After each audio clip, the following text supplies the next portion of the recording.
Assalamu alaikum. Peace is Coach Nyla, one of the co-founders of Outstanding Personal Relationships, as well as co-author of the book Let's Talk Polygyny Uncensored. Um, yes, welcome to our Poly Tea and Chat. I'm going to give you some time to share because sharing is caring. Get a get something to write with and write on and all that other good stuff, because this is going to be an interesting subject, interesting topic that we're going to discuss, because we're going to discuss polygyny and practicing polygyny around the holidays, and as you can see, those who do not know me, I'm not going to pretend like, you know me, because, we have our YouTube channel or we have our pages and different things like that. But I'm Muslim, of course. This is, I'm Muslim. It's not a costume. And we have our different holidays that we practice, that we celebrate. And, right now it's, different holiday seasons for other people and things like that. And there are not only Muslims that practice polygyny. And so what does that actually look like for some people who practice polygyny, celebrating the holidays and things like that? We're going to get into that in a second. I'm going to give you guys a little bit more time. Share, because sharing is caring. Share to your social media, all that other good stuff. I'm going to do a couple shares myself, but we are going to get into it. So give me a second and give me something. Get something to write something on. Yeah, let me calm down, because this is a really interesting topic. So my brain is going 100 miles a minute. It's like, how are we going to get into this, and what am I going to hear from other people? Because I've heard a number of things, and I'm going to share that with you guys in a minute. But get something to write with, get something to write on. If you have some questions, definitely feel free to put them in the chat, and I will be inviting those who want to speak live on the chat as well. So if you want to do that, I'll have that for you later on in the broadcast. So give me a second. If you guys have not gotten your polygamy roadmap, definitely check it out. It's a wonderful tool to assist you in polygyny, especially if you're just starting out, if you want to find out more information, things as far as that. And you can get that at polygamyroadmap.com. So yes. Give me a second though. So I want to share, like I stated, sharing is caring, but we are going to get into it in about a minute or so. Polygamy, practicing polygamy during the holidays. What does poly during the holidays look like for some people? And what does it look like when you are actually practicing it? I can't talk today. Excuse me while I, deal with my new mouth and my new tongue and all that other stuff. So what does that look like, and how is it effective? What is the best ways to do so? How does that work for your families and things as far as that? And that goes into being married to multiple wives, because we're talking about polygyny here. So a husband being married to multiple wives. What does that look like for some wives? Does the husband wherever house he's at, if they are separate houses, whoever house he spends that time at, that's where they're going. That's how he's going to spend the holiday. He's going to spend it with that, that particular household, or does he combine it together? As I stated, we're going to get into that in a little bit.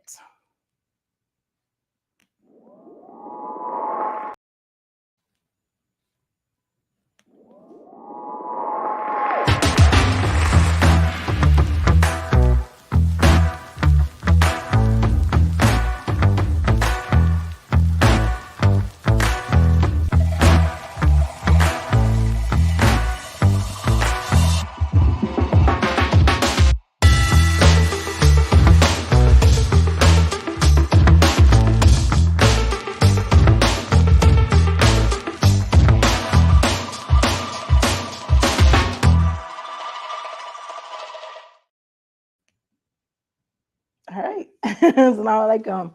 Peace. Again, it's Nyla, Coach Nyla, one of the co-founders of Outstanding Personal Relationships, as well as co-author of the book Let's Talk Polygamy Uncensored. So polygamy, practicing polygamy during the holidays. What does that look like? So actually, guys, let me know I'm looking at some of the chat right now. Let me know where you guys are watching from and where's the streaming to you at. Nigeria, I see you. Yakubu. Let me know if I'm saying that right. So yes, hey, thank you. We love having you guys here. What does that look like? Polygamy during the practice of polygyny during the holidays. Here's I'm going to give you guys a little snippet of what it kind of looked like for us at the beginning, because it doesn't look like how it used to look for us. I'm Muslim, practicing Muslim, and we celebrate Eid, our holidays, 2 Eids a year. Those who want to know more about it, definitely look it up. But we practice we celebrate 2 Eids a year. And at first, at the beginning, it was separate, where it was that thing what I talked about before the intro, that our husband, Coach Nazir, he was whoever house he was over, or the house he shared with his wife, because I don't like to say, this is my house and this is, my co-wife's house. Those are his houses. So, we share these houses. So anyway, just getting that out the way. But some people just say that because it's just easier to say, oh, well, this house and that house, her house and the other one's house. But anyway, so the house that he shares with my co-wife, if he's over there, then, that's where, he will kind of spend that holiday with that time with on that day. And then it'll continue, because our Eid celebrations are 3 days long for each. So it will go like that. It was like that for a few years. Then it changed. He pretty much was like, this is not how I wanted it anyway. I want my family to be together during the holidays. Is not the back and forth type of thing. And this is my family. Sometimes people don't look at it like that. They look at it as, well, you have one family here and one family there, and the families are separate. I state in so many of the trainings and videos is that the husband is the head of the family. So you are members of his family. It's one family, regardless of if you get along or you don't get along. I got a number of people in my family that I grew up with that I don't get along with. That doesn't stop them from being part of, the family dynamic, so to speak. Now, mind you, I do have a different definition or, meaning to what I put on the meaning of family, like true family. However, when it comes to a family unit, these are people that, you are related to, or, you're under that kind of guise and protection of the head of that family. So anywho, that's how I look at it. And that's how we train it, because that's the best practice to understand that, I did a training and I talked about all for all, one for all for all, y'all, that type of mentality. And that mentality is a mentality that wins, because it's a team mentality. It's not a me, it's only but me, or scarcity mentality or anything like that. It's not that. So when you're thinking as a team and you're working as a team, you win as a team. When teams fight amongst each other, they lose. When teams don't work together and it's all about the individual, they lose. So even if they don't lose that one time, they may win something because somebody may have may have done something better, or whatever the case may be. After a while, it continues to break the team down, and it messes up morale, and the team eventually loses. The closeness, the bonds, the togetherness starts to break down. So, alaikum assalam, St. Louis, Missouri. Alhamdulillah. So the thing is that when you have that mindset of looking at the family unit, like you are part of this family, you are a part of the whole, then you start to look at things and you see things differently. You start to look at things in a more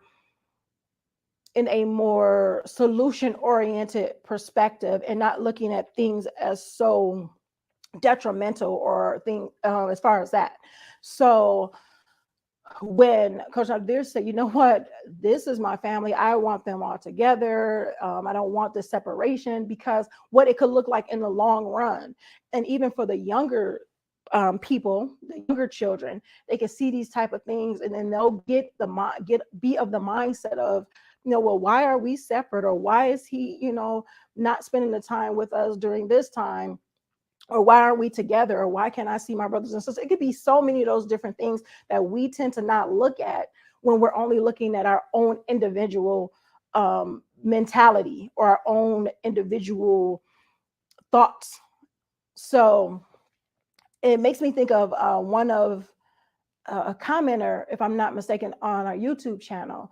She made a comment about how she really finally realized how polygyny wasn't, I guess, quote unquote, her, because her co-wife does say it. She's like, polygyny is not just happening to us, it's happening to others. I look at it as that we're all involved in it in some way, shape, or form. And when the commenter said, she said, I'm finally realizing that, because my husband and his other wife had a baby. They had it was a new baby, and her son, the son that, her husband that she had with her husband, I think he's like 12 years old or so. And he said, you know what? I want to see my babe. I want to see my sibling. I don't remember if it was a baby sister or brother. I want to see my sibling. And it's like, I know that this is hard for you. Like, this is a 12-year-old now. I swear, from the mouths of babes. It's like, I know this is hard for you, and I am okay, with waiting until you are comfortable with it. But I really want to see my sibling, my young sibling. I have never been a big brother before. I'm now a big brother, these type of things like that. So it takes us out of our own way. It gets us out of our own way and say, oh my gosh, am I being, very selfish? Am I, hindering the growth of my family? Am I hindering, my children knowing their other siblings, or connecting, not even just knowing them, but connecting, because I'm not comfortable yet? And if I'm not, why not?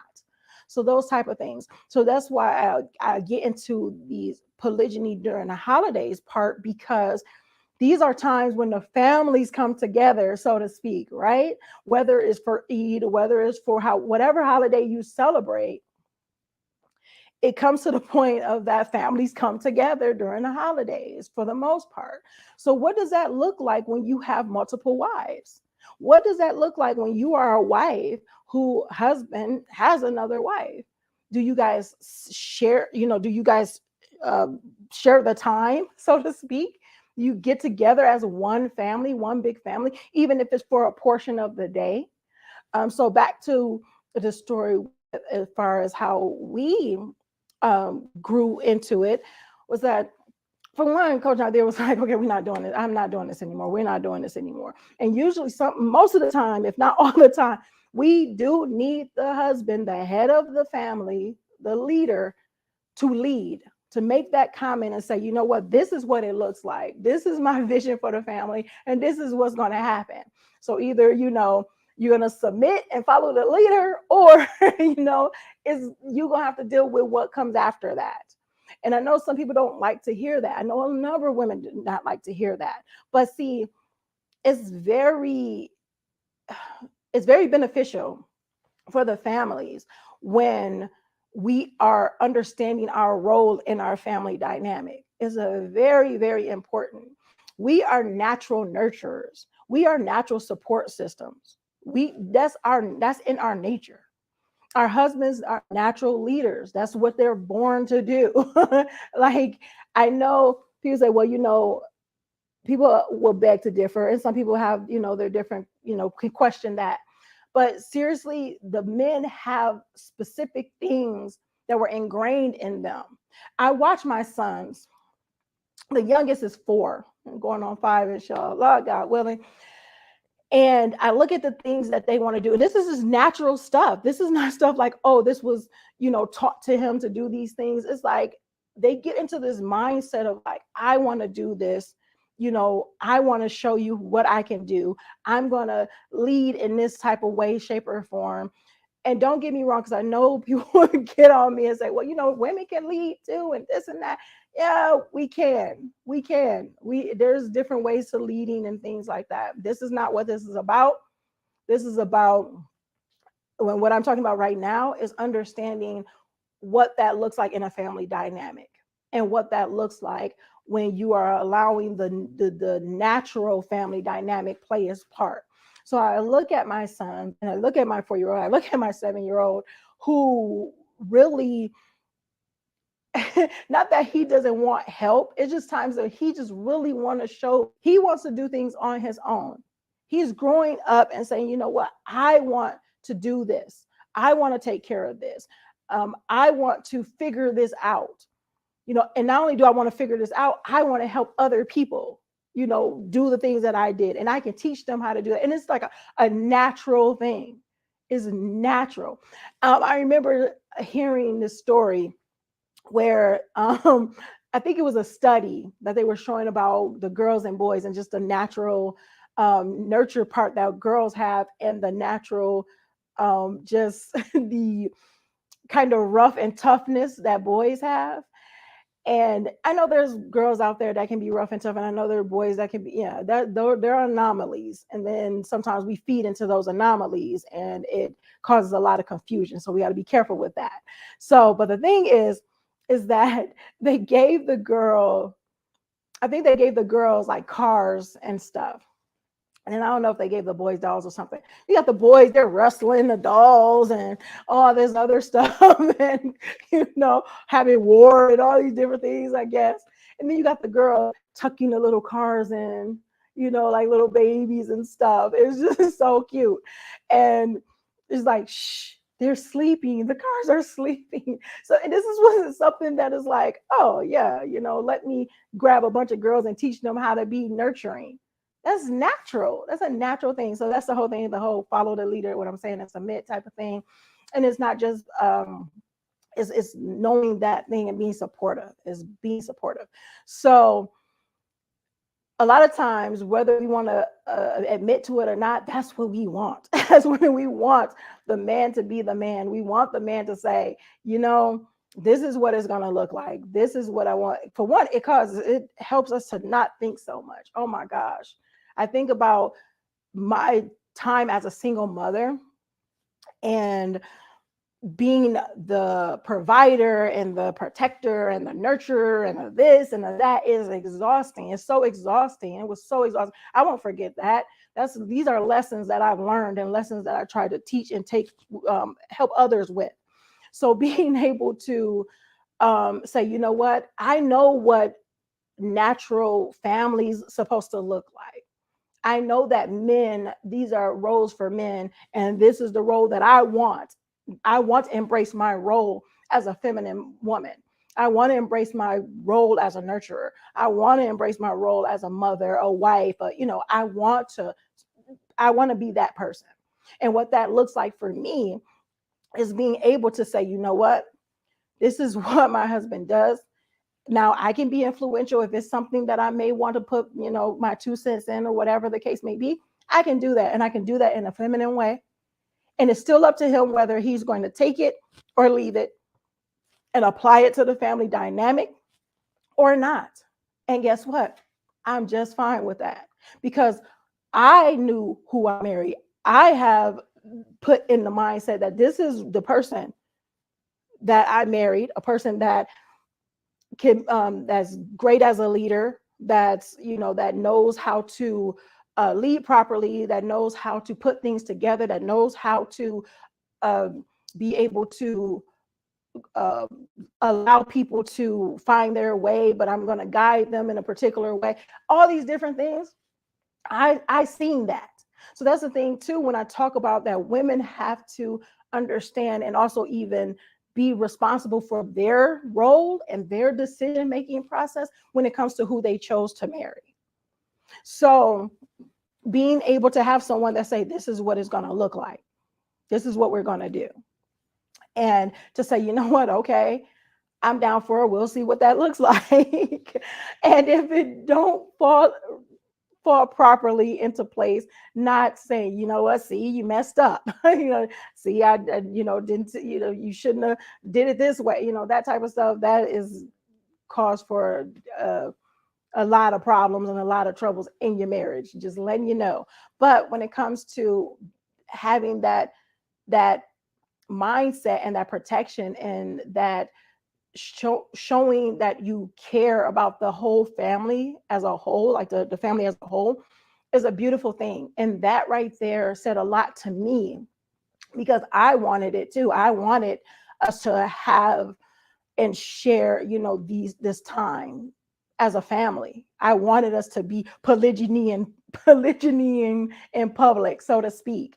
So especially when it comes to that, we're practicing Muslims, and polygyny is not haram.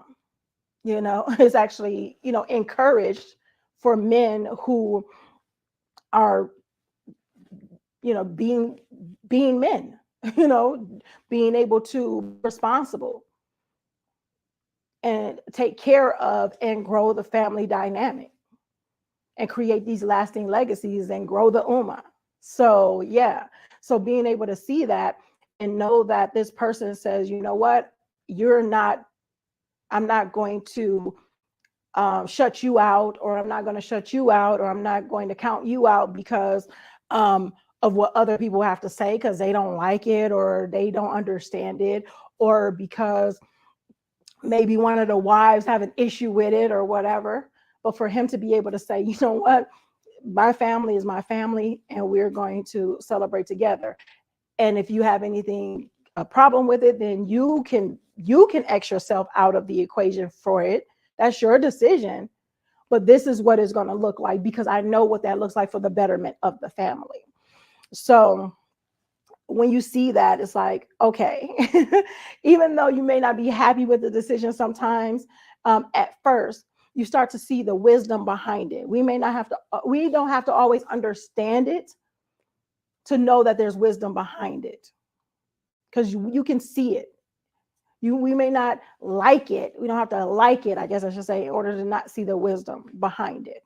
So that's the thing. So what does that look like when you have, let's talk about when you separate, when the families are separated, or the households, or whatever the case may be. You have some people that are feeling like, well, I'm not important enough to be around the people you grew up with, or the people, your extended family. And I've seen that with a number of incoming wives, where they're the ones that are kind of left on the sidelines. They are married. This is not a person that's a side chick, or a side piece, or jump down, or anything like that. Sometimes these people even have children with their husband. And they're the ones that have to sit out, whether it's visiting family and going on vacations and different things like that. That right there causes a form of mistrust, but it's a form of where it's like, okay, are you man enough for the job? Are you man enough for this? And we as women, whatever timeline you came in when it comes to polygyny, if you are encouraging the separation of a family for your own benefit, and just encouraging separation, period, but for your own benefit, that just says a lot about you. It doesn't say, much about the other person who is being left out. It says a lot about you. And even if people are encouraging that, if it was you and the shoe was on the other foot, how would that look like? I mean, what would that look like to you? What would that feel like to you? It's like, you don't want to be left out. You don't want to be cut out. So why is it okay for someone else? Because their timeline is different from yours. Because a wife is a wife is a wife.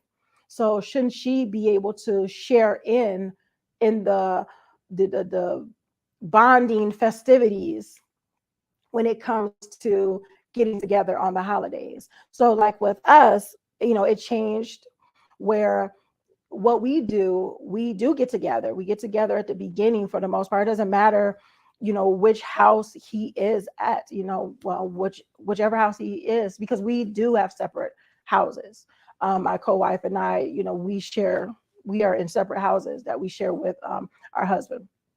And we say why and everything like that is just a lot better for us. We have like 12 kids amongst us. So it's very heavy. It's a lot of different dynamics in there, different energies, different growth patterns, all types of stuff like that. So, and then the queens should have their own space. Even if you are in one house, being able to have your own space. And I train on that too in the polygamy masterclass, the women's polygamy masterclass. About that, about having your own space, even if you share a house, but it's just that thing, that dynamic. What does that look like? But say you are in different places. So with us, we get together, we dress up, we give gifts, we take pictures, different stuff that we do for ourselves, for our family.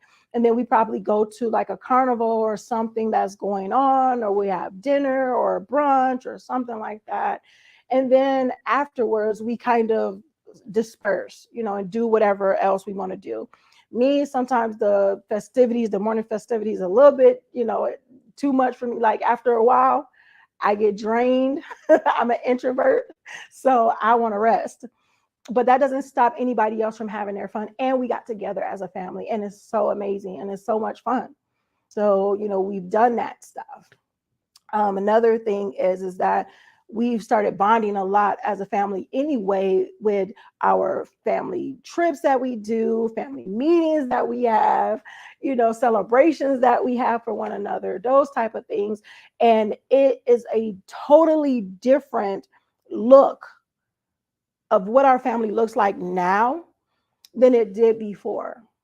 It's like we are growing, we are on the same page most of the time, because you have kids and teenagers, and you have everybody else that have their own ideas about different things, but we are learning from each other. We're bonding with each other. It's an amazing thing. Sometimes we can get scared scared about that, and that could be another reason why we don't connect as a family dynamic, or we are too scared that, what if we are too different? What if my jealousy is ugly head? What if I'm, seeing things that, may not be there, or maybe I'm seeing things that are there, where it may be a glance here or a smile there or a touch here, something like that. And these what ifs. So the ugly what ifs start creeping into our head. But we have to be careful allowing that to take over. No. Make sure that we don't allow that to rear its ugly head. I am going to.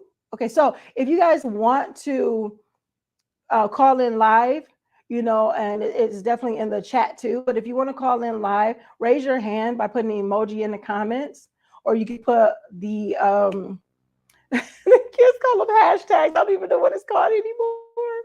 Oh my gosh, the pound sign. And then we'll send you the link so you can join in live with me. All right, let me get to some the questions in the chat. And if you have some questions, you don't want to go live, but you want to share a story, share what that looks like for you, polygyny during the holidays. Put question marks if it's a question in front of it, but definitely put it in the chat, okay? And I'll get to it during this broadcast. So I have, I'm checking right now. Assalamu alaikum. Walaikum assalam, Naima. Alhamdulillah. Okay. Let me put this. So I would say my wife, Beverly, and I've been married over 30 years. Oh, Pastor, must be, excuse me. This year here is a must to learn from I was there to very moment. Ooh, lessons to learn from indeed. Alhamdulillah. Yes, sometimes the interesting thing is, I think about that there was not a lot of information like this out when we started out in polygyny over 12 years ago. So it's definitely it's definitely a number of lessons to learn, because polygyny is a form of marriage, it's a moral form of marriage. And it's just that, you have a lot of people pushing, or you got a lot of fight against it because people push monogamy so hard. Not that there's anything wrong like that with monogamy. And I'm going to add something that people usually add at the end of, I don't have a problem with polygamy if it's done right. So the thing is, marriage is, moral marriage is moral marriage, and and it's going to take work. It's going to take understanding. It's going to take, taking a lot of selfishness out of the equation.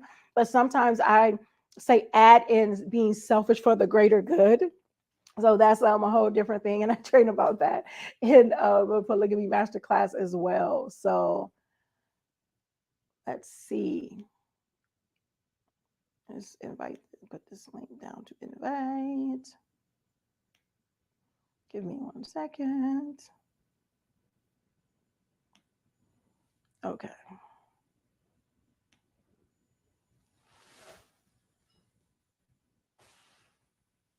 Oops, did I do that? There is the link to join in live. Alaikum assalam to la barakatuh. Okay.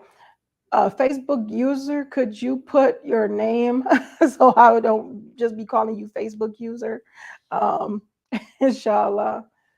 So,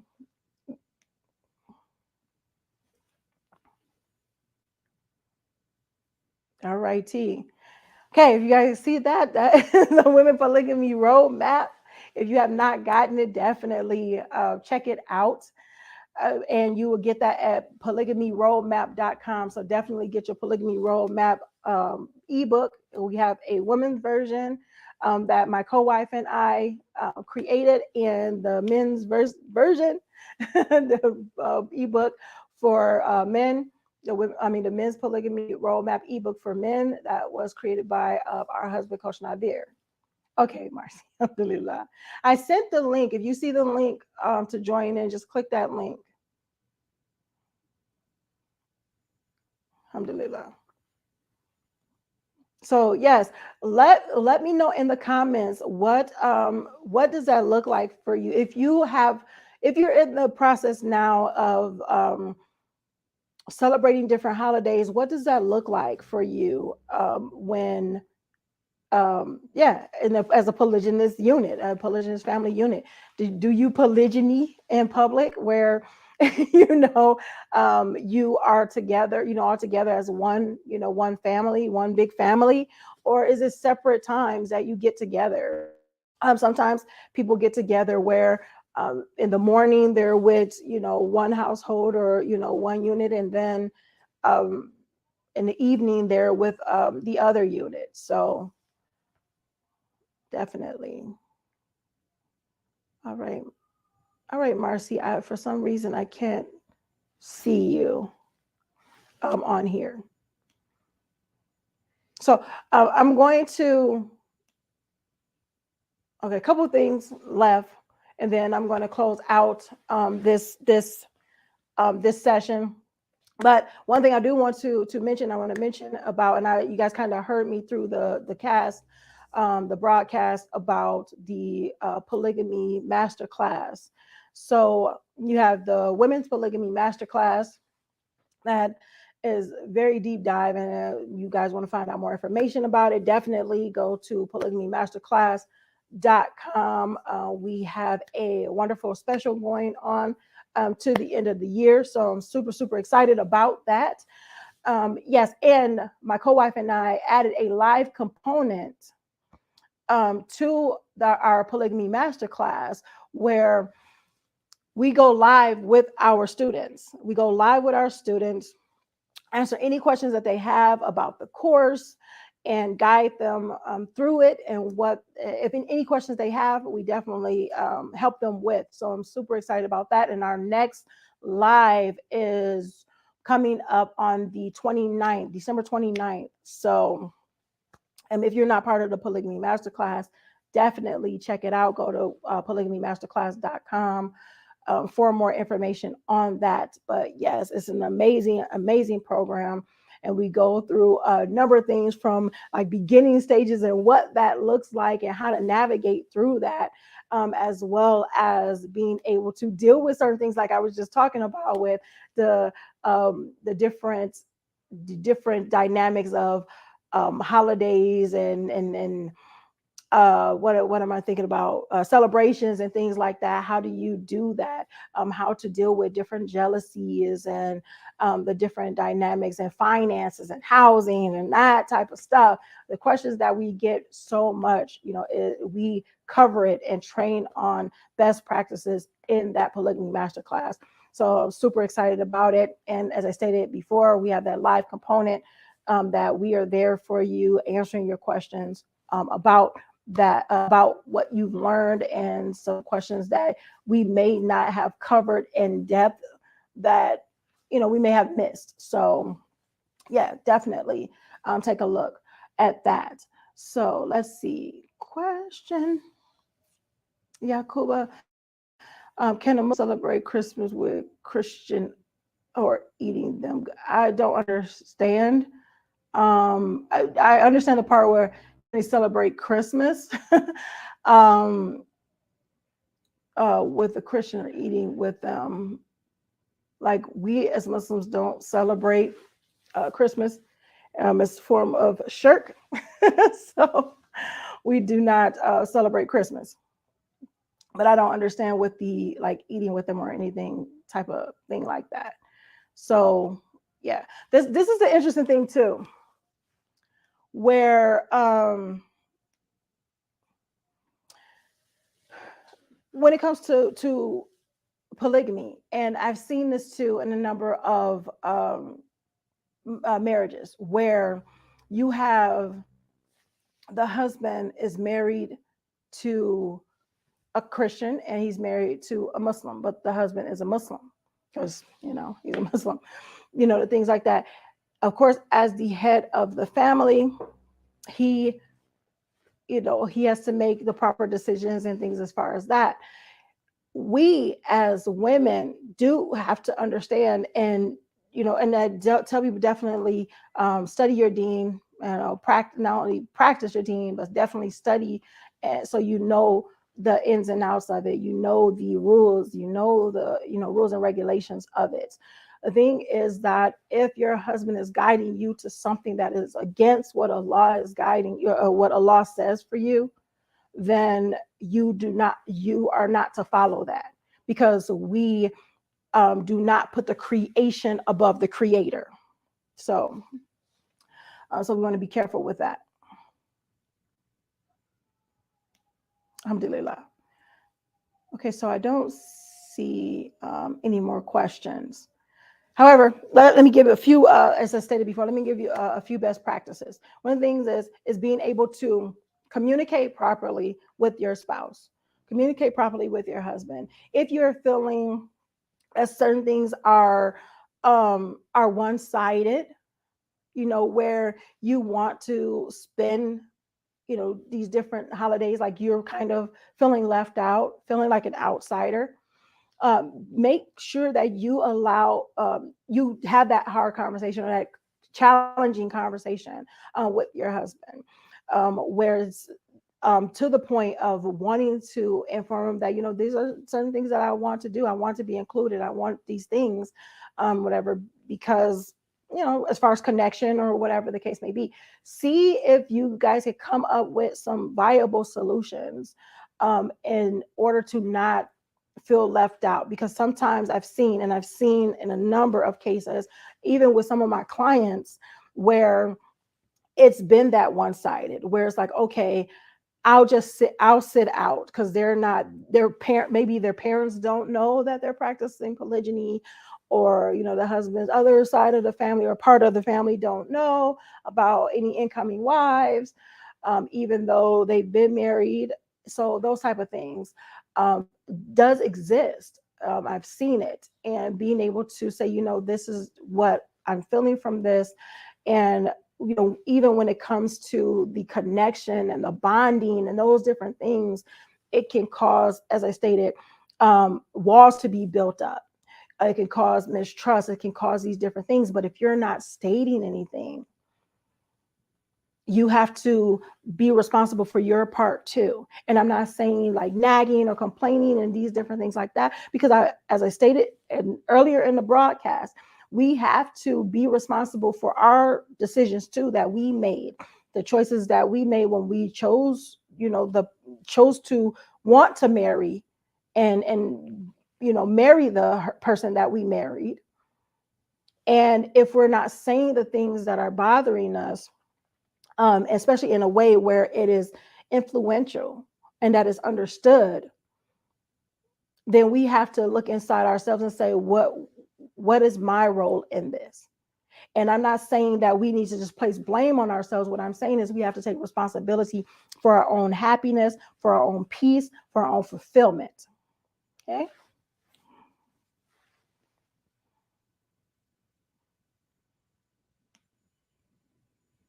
Okay. Alhamdulillah. So that's the thing, having that conversation, having that the conversation about it, coming up with solutions. Again, I really go deep into these things, really I do, in the polygamy masterclass, in the women's polygamy masterclass, how to be confident in the communication, how to be influential in the communication with your husband, how to create these bonds, how to have that one for all for all, y'all mentality, where your family is winning, where that this would be something just was a drop in a bucket when it comes to issues that you have during polygamy, or while you're practicing polygamy, that, oh, we didn't spend holidays as a family, or I was left out, or I remember when I was sitting alone thinking, what are they doing while I'm here, or whatever the case may be. If you're building and moving forward and trying to connect and having these conversations to build for a better future, then that's where that fulfillment is going to come in. As I stated before, it wasn't always like that with us, where we celebrated together, and now we do. And I wouldn't trade where we are right now to where we were for anything. I enjoy the time that I spend, with my family. I enjoy the time that I spend with my co-wife. There are times that it just be she and I, and we'll go off and do our own thing. And we did not have that before. So I love that. I love that. And it's possible to have. We've always been cordial, but to be able to come together, and we actually come together and design some of the outings, probably many of the outings, if not all of them, but our children and our husband, they have their input as well. But we come together like that, and it's a beautiful thing. And that's what I've seen as our family unit, as our family dynamic. And the legacy, you can see where the legacy can go when you're constantly living that life, because your kids will start to see that as a normal thing. So whatever you do, they're going to see it as normal. If you're fighting, if you're separate, they're going to see that as normal. And then that's going to bleed into other things in their lives until they possibly come to some great information like we happened to do when we were figuring it out, coming across this information and that information and putting it together and working at it to be where we are right now. And we've taught and trained and coached others And we've seen how it improved their marriages and their relationships too. So be mindful when it comes to connecting as a family. If your holidays, like they usually are times where you're coming together as a family and bonding and connecting and enjoying each other, then make sure that you find ways to make it fulfilling all around the board. So it's a one for all for y'all, all y'all mentality, and not just a me, mine, and whatever um, may be comfortable for me and is discomfort. I'm creating other discomfort for other people, meaning those that are supposed to, I'm supposed to love and care about. Instead of doing that, instead of looking at it as the scarcity mentality or this fear mongering mentality or anything like that, being able to say, you know what, how can we connect, how can we bond, how can we build together, because this is the time where we should be doing this. I mean, it's all the time you should be anyway, but this is the time where people just have that giving spirit and that heart, that connecting heart when it comes to holidays for some reason. And I think it's just because we like coming together as a family unit. And if we like coming together as a family unit, we have to understand that that umbrella that is under, that umbrella that consists of our husband, and we are part of that family that's under that umbrella, that we should be wanting to come together more often and bond with each other so we can know more, learn more, and grow more.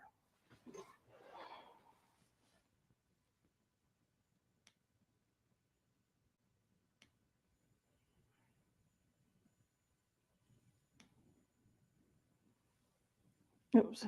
Okay. So my sister, I've taken your advice, talk to the other have as to me wanting a second wife. She says she will love me less if I make the choice. Okay, not the same wife anymore. We don't have kids, been married for 6 years. Plus married 22 is a love marriage. Alhamdulillah. Okay, I don't. Sorry. Oops. I'm trying to get this off. Potential cousin. And lives up her.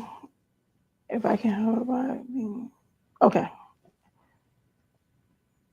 I was trying to see a comment that I may have missed.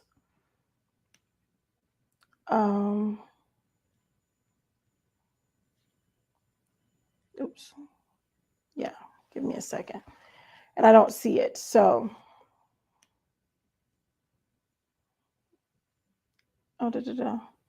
So since I've taken your advice to talk to your other half, as to me wanting a second wife, she is saying that she will love me less if I make the choice and not be the same wife anymore.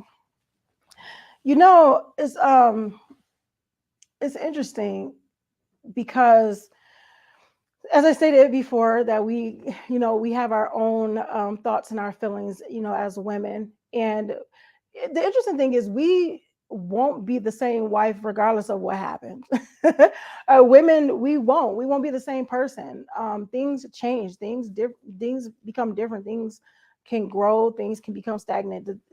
We have to be careful about letting people manipulate us into things because of their own feelings.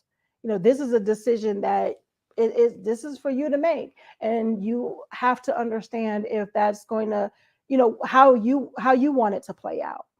Because our husband, Coach Nazir, he talks about it on a number of different occasions. He have a number of videos on it. He also trains on it in a men's polygamy masterclass, where it's about, you have to still be a man and man up, meaning that you have to figure out, is this something that you want to do, that you can do, that that you're going to choose to do, or you're not going to do, and see what the if there's going to be consequences either way. And what I mean is not that it's just consequences on your end. It's just that you have wives that will put it out there that, oh, I won't be the same. I won't love you anymore. I'll take the kids away. A number of different threats, because that's what it is. But you have to figure out is, this person becoming an enemy, or are they treating you like an enemy? And I don't want to really just put out like, oh, this person is your enemy, but this type of thing, and have that conversation, is that with the point of any other marriage that you have has nothing to do with your other marriage to your wife. You're not bringing another woman into that marriage. You are marrying someone else, and you will change as well. I mean, I would think that we will be changing. You will potentially grow as a person that is understanding different sides. They're not going to be the same person. So it's just a number of different things. But this is a choice that you must make and see what that looks like. And we have a number of stories where women threaten their husbands with not, with holding love and taking the kids away and things as far as that. And it's still the husband's decision on what he wants to do and what he's going to, if he's going to do it or not. And it's still the wife's decision if she's going to follow through with the threats that she made, or is she going to understand that, you know what, his decision is his decision. So those type of things. I hope that helped a little bit. And if I wasn't clear before when I talked about, yeah, that's, I'm about to go there because I did, but I'm going to do it again. If I wasn't clear when I discussed it earlier about the holiday, we do not, as Muslims, we do not celebrate Christmas. So we do not, any way, shape, or form. As I stated before, like the shirk, we don't do that.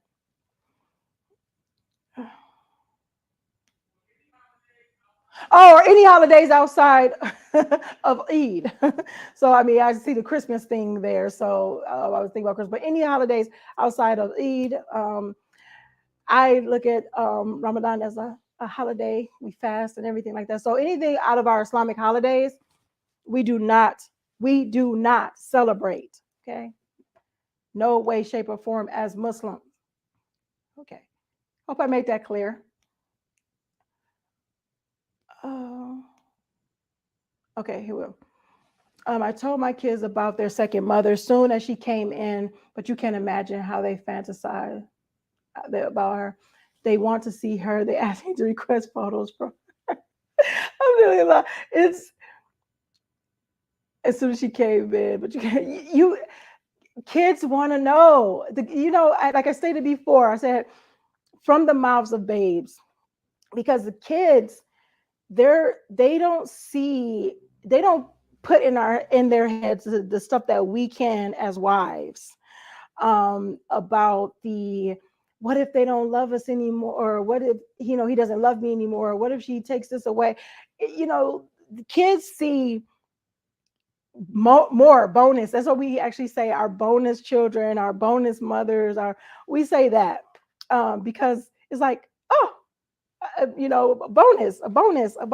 So we do have the we control the narrative.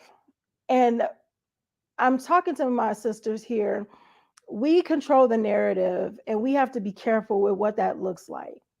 So if we're being destructive in our marriage, like we are frowned up at the face because our husband married again, or we're treating him like he's the enemy, he's the bad guy, because that's what he did, and he's still this man that's being this loving, caring husband. I've known a number of men who became so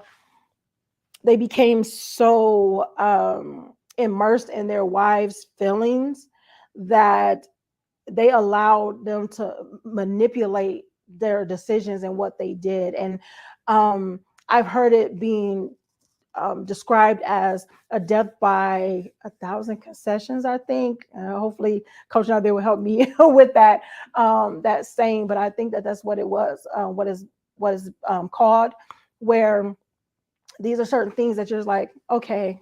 And you might not want to deal with the drama or something like that and be like, okay, all right, okay, I get it. These type of things.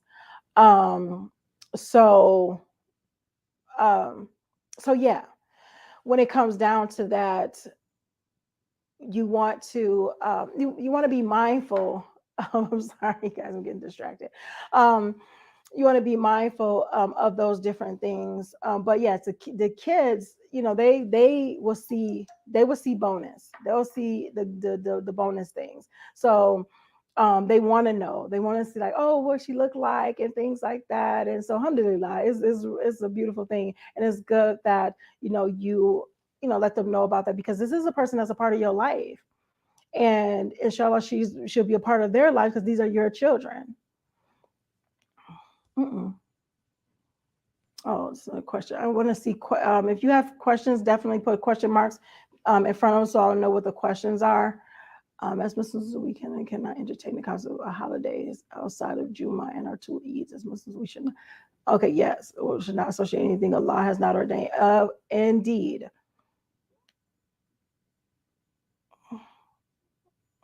Okay. Let's see. Would you rather be in a polygamous marriage or in a monogamous, and always get checked on in a monogamous marriage? And why do you think women prefer cheating over polygamy? That's a good question, Izzy. And you asked, would I rather be in a polygamous marriage or in a monogamous marriage? Interesting. I was in a monogamous marriage before, and it didn't work. I got a divorce. So, and I've been in monogamous relationships before marriage because I wasn't always Muslim. Um, so before I converted to Islam, I was in monogamous relationships that I thought was monogamous and end up not being, because the person cheated and everything like that. And tell you, I don't prefer anybody cheating on me over polygamy. you know, um, so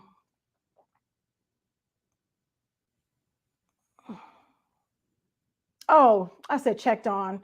I read that wrong. It said cheated on. So yeah, and always get cheated on in a monogamous marriage. Yes. So would I rather? No, I've been there, been cheated on, and I don't prefer to be in a monogamous marriage and get cheated on. Here's one of the main reasons is that I actually prefer polygamy over monogamy. Well, a number of reasons why I do.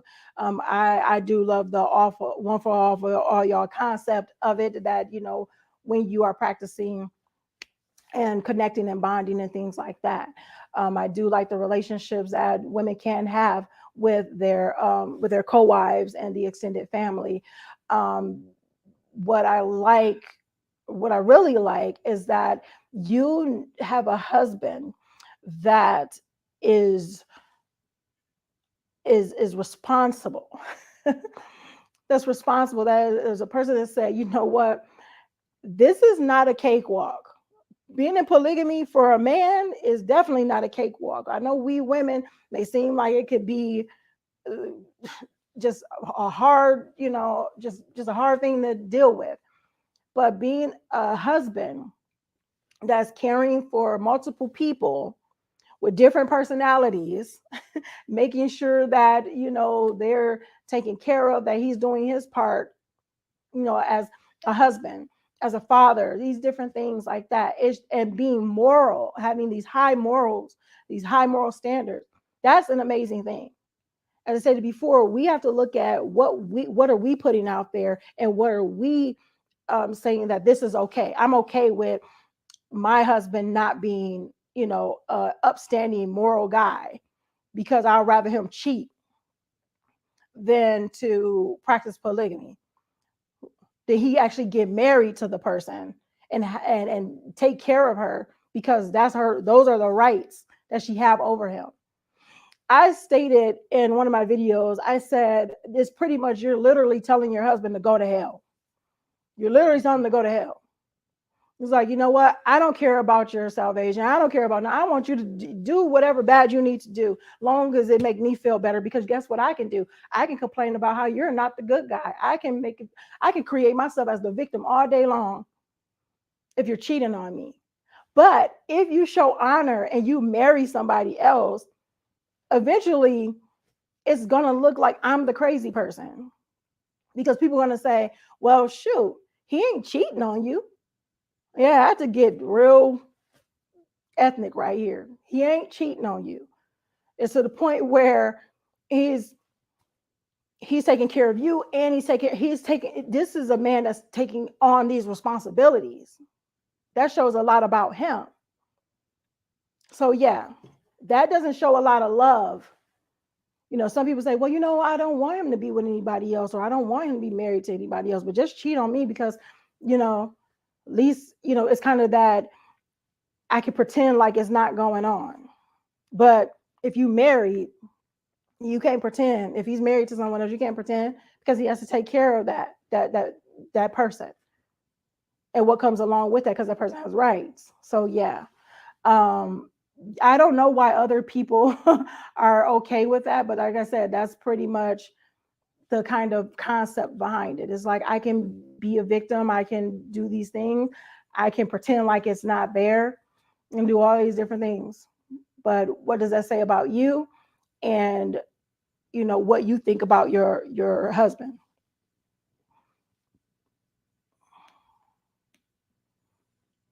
Mm.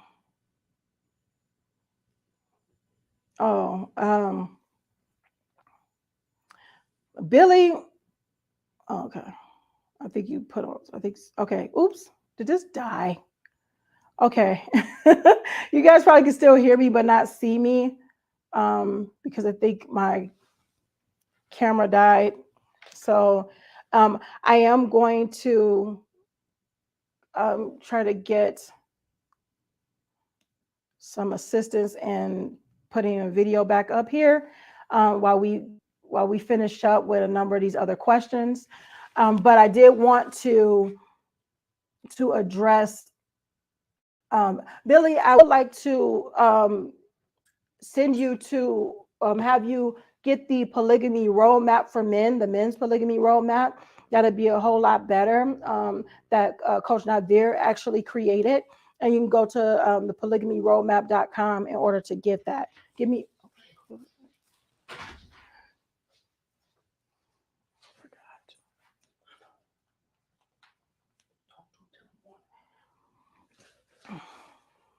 All right, so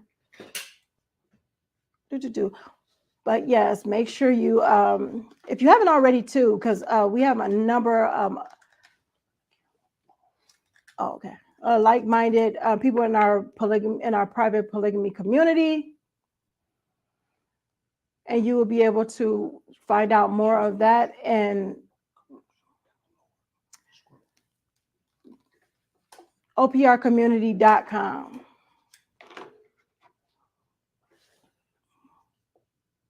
I'm Coach Fatimah. And I'm Coach Nyla. And she married my husband. Yes, I did.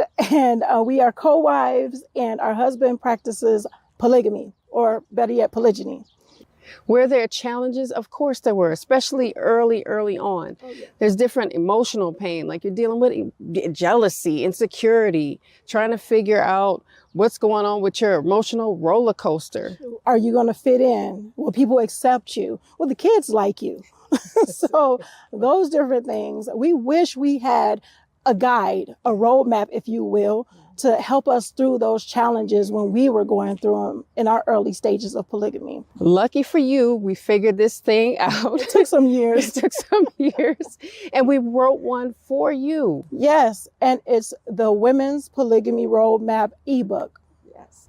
Because we know that we have so many different things that might be going on with us as wives. Again, we might be dealing with jealousy, insecurity, trying to navigate different emotions. Yes, feeling insecure and not being able to know where you fit in, if you are going to be accepted or whatnot, as well as blending the families. Will the kids like me? Yeah, some really serious issues, but we packaged it within our awesome ebook. So make sure you all grab one today. Yes, you get all that information and more in that. So do not wait. Make sure you grab your Women's Polygamy Roadmap ebook today.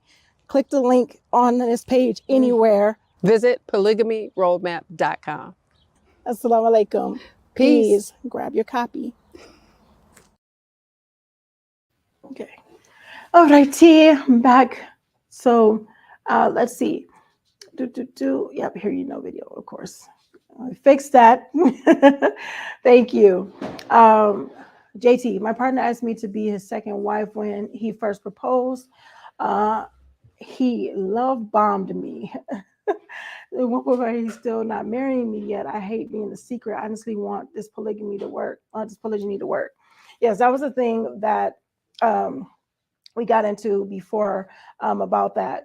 That's interesting. I've never heard that love bomb. That's an interesting concept where, and if I'm not mistaken, correct me if I'm wrong, it makes me think of where it's kind of like, okay, I'm in too deep now. Now I've been in it so long that it's like, okay, now what do I do? Type of thing. So of course we get into that, and actually assist a number of women, and I coach and counsel women on those type of things because I've seen that happen a number of times. And the interesting thing is, and Coach Nazir says it a lot too, that we are seduced by our ears. And I believe that, and I know that to be so true because it's like the sweet nothings, and we've heard that stuff. So so that's an interesting thing, the love bombed part where you have, where we are seduced by our ears. That's what definitely encourage, women to have that guardian, that wakil, that wali, that person, that male guardian that has their best interest in mind. Because as I say, I'm like, game recognize game, and good game recognize all game, and men know what men think and say, and the stuff that they do to seduce women, to getting them to fall for a lot of the stuff. Not saying that a person is trying to be tricky. It's just, it gets to the point where we can kind of allow things as women, we can allow things to just go on and on and on because we are not creating our own boundaries and standing up for whatever it is. It could be a fear of losing this person because like, oh my gosh, this is a good person, or I want to be with this person because I see this potential and things like that. However, if we continue to, it's almost kind of like death by 1,000 concessions too, even on our end as women, where we're like, okay, well, maybe this later, and I'll wait, or I'll hold off to this and things like that. And it's like, okay, next time. And, then it goes from 2 months to a year and a half or 5 years, and you want to have children and you are not, you don't have children because you're the secret wife, so to speak. And wives are wives are wives, and wives have rights over, we are we as spouses have rights over each other. So our husband has his rights over us, and we have our rights over our husbands. So it's a thing too where it's one thing of being a wife, and another thing that's you are being strung along and you're not wife yet. So that's where we have to think about, we have to think about what's best, and what it's looking like, and are we going to keep going through this in hopes that it's going to change? That's that being able to create those boundaries. And also, as I stated before, we have to be responsible for our choices and our decisions as well. So even if the person is doing these different things and whispering these sweet nothings and all this other stuff, we are adults and we have to know how, what this is looking like, and being able to say, you know what, no, this is what it has to look like in order for it to be worthwhile for me. And if it's not there, we have to stand true and stand firm on what that looks like. All wives matter. So a wife is a wife is a wife. All wives matter. So alhamdulillah. And that was okay. Husband. Okay. By not giving her answer straight away, and she said she'd rather think about it. Okay, but yes, of course, Billy. Again, I'm going to refer you to the polygamy roadmap. That's the word I was looking for. The polygamy roadmap, the men polygamy roadmap. So, oh my goodness. I want to take this off, but anyway. All right, Billy. I see you took action and brought the polygamy roadmap. See, that is the thing that we're talking about, the being able to take action. Oops, let me move this. Taking action, being proactive.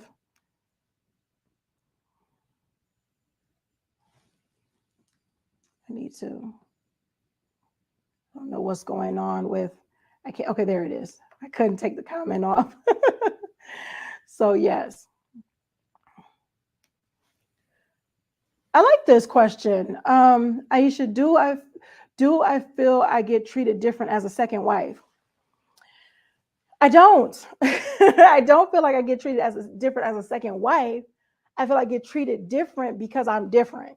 So I think we have to understand. And I kind of get what you're saying, though. Like, but I want us to kind of reframe our thoughts when it comes to what we think. Because sometimes, and my daughter even says this. My daughter, she's 17. She said, we as women have great imaginations, right?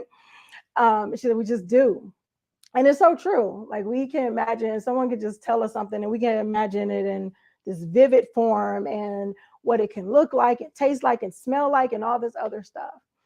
So now, don't get me wrong. Before, I tell that in a number of my videos, I talked about that, about feeling like I was treated different, feeling like an outsider, feeling like that my husband was favoring his first wife, Coach Fatimah, more than me, by certain feelings that I was having and things that I was dealing with. However, I wasn't even giving him the opportunity to assist in the things that I was going through, because I was trying to figure out a number of things. So it's one thing when we have our feelings, and it's another thing when those feelings that we put these feelings out there and we make them so huge and we put it out there as true. We are not asking ourselves the proper questions. We are, playing victim, or we are just looking at the negative and these different things like that, and we're only looking at ourselves and what we are going through. Because when we start looking at the bigger picture of it all and looking at it, that we all have our parts in this, we all have our different feelings and what our responsibilities look like in our marriage. So another thing is that I choose not to compare. And I've done it before, and it was detrimental to my self-esteem and how I felt and what my marriage was looking like, because I was comparing what I do, what I don't do, what it may look like over here, and then some things most of the stuff I don't even know. It's just things I'm conjuring up in my head. So I chose to stop doing that. That's why I teach on minding your marriage, because it's important. And minding your marriage means that you're focusing on your marriage. Your marriage has nothing to do with his marriage over there, and her marriage does not have to have anything to do with your marriage over here. So to sit there and look at that is like, okay, well, do I get treated? I know that we are not the same. I'm not my co-wife, and she is not me. So the marriage that I'm building with my husband is different than the marriage that she's building with her husband, who happens to be my husband as well, type of thing. So that, so that is very important for us to, not get so caught up into thinking that, or trying to compare, because comparison is a thief of joy.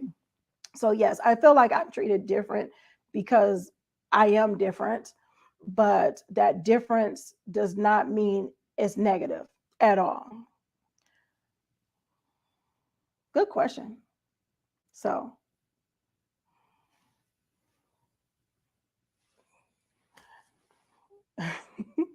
again, congratulations, Billy, for purchasing the polygamy roadmap.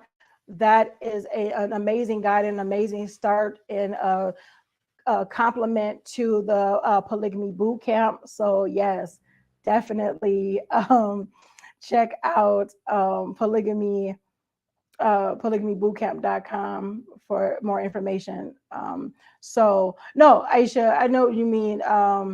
What do you mean? What do you mean you don't mean in that sense? I mean, that's fine. But that's my thing, in a sense of what I said about I get treated different because I'm different. But I know, I get that. I don't feel that I'm getting treated less than or anything like that as a second wife. Not from, okay, let me be clear too, not from my husband, I don't. Now, from outsiders, from people who watch our videos, people who comment on things, oh yes, definitely so. But no, I don't think so. I don't think I'm treated different as far as that type of thing, with, with my husband. And I don't think, no, I don't. And that's what I stated before, because I don't sign up for that class, because we can sit there and we can nitpick all day long and say, you know what, because I'm second. And I said that before. I had that mindset. I said, I felt like second fiddle. I felt like the, what did I say? I said like the, it wasn't throwaway wife. I actually had a term for it. And it was because of my insecurities and things that I wasn't allowing to happen. And I know that I can look back on that. Like, it's a beautiful thing when we can look at what we were creating by the thoughts we had in our heads, because what other people were saying to us, or the narrative that was being pushed our way, because we are second wives. Because second wives do not mean that you are second, meaning that you are not, like, it's not a totem pole type thing. I saw a number of sisters talk about being a second wife as if it was to be like just to just scoff at, or that it was something negative. It's just a timeline thing. It's not a level thing. It's a timeline thing. So if they say, well, like, because I'm divorced, that I'm second wife material, or because, I'm a widow, I'm second wife material, because I'm a single mother, I'm second wife material. Like, being a wife that came in after the first, whether second, third, or whatever, is something beneath anybody. A wife is a wife is a wife. All wives matter. And what it comes down to is that people are looking at it as a level instead of looking at it as a timeline. And that can change in any way, shape, or form. We don't have control over how our time went. However, we can control what our part in our marriage, and how we, how our husband sees us in the way we present ourselves to him. We can't control how he sees us, because he can see. That's up to him. But how we present ourselves, we can. So I try not to do the comparison thing, because it's a thief of joy. Me, I focus on my marriage and build that. And then, I know that I'm treated as a wife, and I'm treated as a loving wife, a wife that's loved, and a wife that's loving. And that's what matters to me. I hope that helped. Alhamdulillah. So, alhamdulillah. Okay, guys. I didn't plan on being this long. I was going to cut it off. But you guys really start bringing in the questions and some great information. So I'm truly, truly pleased, blessed, grateful, all of that other good stuff for being on with you guys. Again, those who are not part of our women's polygamy masterclass, definitely check out polygamymasterclass.com and sign up, because my co-wife and I, we are going to host our live Q&A session on our polygamy masterclass on the 29th, which is Thursday, December 29th. So we're going to do that. So make sure you take advantage of that. And we have some wonderful sales, I guess I want to say. My brain, I had total brain fart going on to the end of the year, because we're rolling out some beautiful things for 2023, and I'm so excited about it. So yes, we're going to keep you guys posted, but make sure that you are a part of our community, oprcommunity.com, as well as part of our programs, because the people who are part of our programs, our students, our members, they pretty much get the information firsthand. They get it before anybody else and everything like that. So definitely check it out. And I look forward to seeing you guys in the courses. I look forward to seeing you guys in the community. And again, thank you for spending this time with me on the Poly TN chat. And until next time, make sure you are growing intentionally, loving fearlessly, and connecting on a higher level every single day. And I will see you soon, inshallah, God willing. Assalamu alaikum. Peace.